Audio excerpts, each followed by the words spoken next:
في عام 1967 لاحظ المتابعون لأحد نزالات الملاكم محمد علي أنه كان يلاكم بشراسة غير معهودة، لدرجة جعلت كثيرا من الصحف الأمريكية تهاجمه بعد هذا اللقاء، متهمة إياه بأنه تعمد إيذاء منافسه. بعد ذلك التاريخ بنحو نصف قرن قام المصارع المسلم حبيب نورماجوميدوف بتهشيم وجه منافسه واضطره للاستسلام في الجولة الرابعة، ولم يكتفي حبيب بذلك بل قام بعدها بالقفز من على سياج الحلبة مهاجما أحد أعضاء الفريق التدريبي لمنافسه.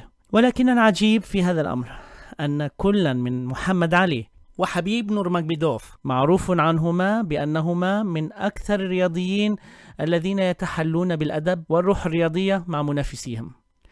فما الذي دفع هذين الرياضيين المسلمين للقيام بما قام به؟ الحكاية بدأت في نهاية الستينات من القرن الماضي، عندما بدأ الإعداد لنزال تاريخي كبير بين الأسطورة محمد علي وبطل العالم في الوزن الثقيل آنذاك إيرني تيريل. في ذلك الوقت قرر الملاكم إيرني تيريل التخلي عن الروح الرياضية وتحويل ذلك النزال إلى حرب شخصية، حرب ثقافية، بدلا من حصرها على الجانب الرياضي. فبدأ تيريل باستفزاز محمد علي بإهانة هويته الدينية الجديدة، وذلك بالسخرية من اسم محمد علي، وصار عوضا عن ذلك يناديه باسمه القديم كسياس كلاي. وأثناء مؤتمر صحفي خيره محمد علي بأن يناديه باسمه الآن أو أن يجبره على النطق باسمه بعد ذلك النزال. Well, what's your name? You told me your name was Cassius Clay. I never told you my name was Cassius Clay. Well, my name is Muhammad Ali, and you will announce it right there in the center of that ring after the fight if you don't do it now. إلا أن تيريل رفض ذكر اسمه واستمر بإهانة محمد علي. ليس ذلك فحسب، بل ألف أغنية يسخر منها من اسم محمد علي الجديد.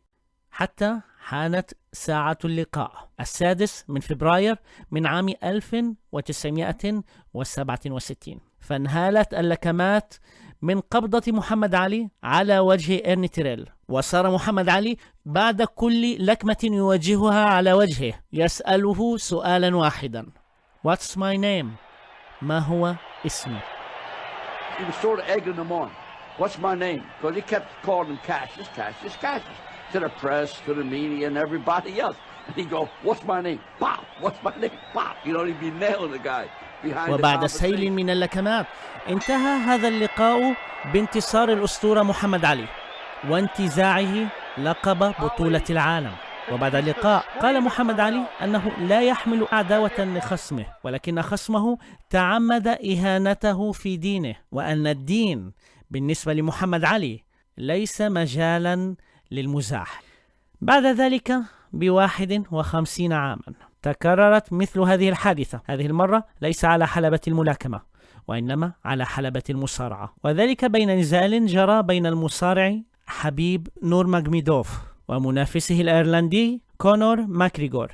هذا الأخير وطيلة أشهر سبقت ذلك النزال كان يوجه إهانات عنصرية وقذرة لحبيب، فأهانه في دينه وهويته. وفي مؤتمر صحفي سبق هذا النزال أحضر كونور معه زجاجة من الخمر، ولم يكتفي بذلك بل قدم الخمر إليه باستفزاز، وهو يعرف تمام المعرفة أن ذلك يمثل إهانة دينية لحبيب الذي يعرف عنه التزامه الديني. بالمناسبة تفاجأت بأن بعض المتابعين بعثوا لي برسائل يخبرونني بها أن المصارع حبيب من أحد متابعي برنامج العظماء 100، ويمتلك نسخة من كتابي 100 من عظماء أمة الإسلام المترجم إلى اللغة الروسية، وقد عرض ذلك في صفحته على إنستغرام، وهذا شيء نتشرف به. المهم أن حبيب أراد تلقين هذا المصارع درسا في معنى الروح الرياضية، وبالفعل في 6 أكتوبر من عام 2018 بدأ النزال المرتقب لتنهال اللكمات من قبضة حبيب على وجه كونور، ليضطر كونور في الجولة الرابعة فقط أن يعلن استسلامه. وبالمناسبة إعلان الاستسلام في مثل هذه الصراعات يمثل أكبر إهانة يمكن لمصارع أن يتلقاها. بعد ذلك توجه حبيب إلى أحد أعضاء الفريق التدريبي لمنافسه، والذي كان يشتمه طيلة اللقاء، فقفز من حلبة المصارعة مهاجما إياه، الأمر الذي عرضه لعقوبات من المنظمين لهذا النزال. حبيب في مؤتمر صحفي بعد ذلك اعتذر على ما بدر منه، ولكنه نبه إلى أن هؤلاء كانوا يوجهون إليه إهانات في دينه، وأن مسألة الدين بالنسبة له خط أحمر.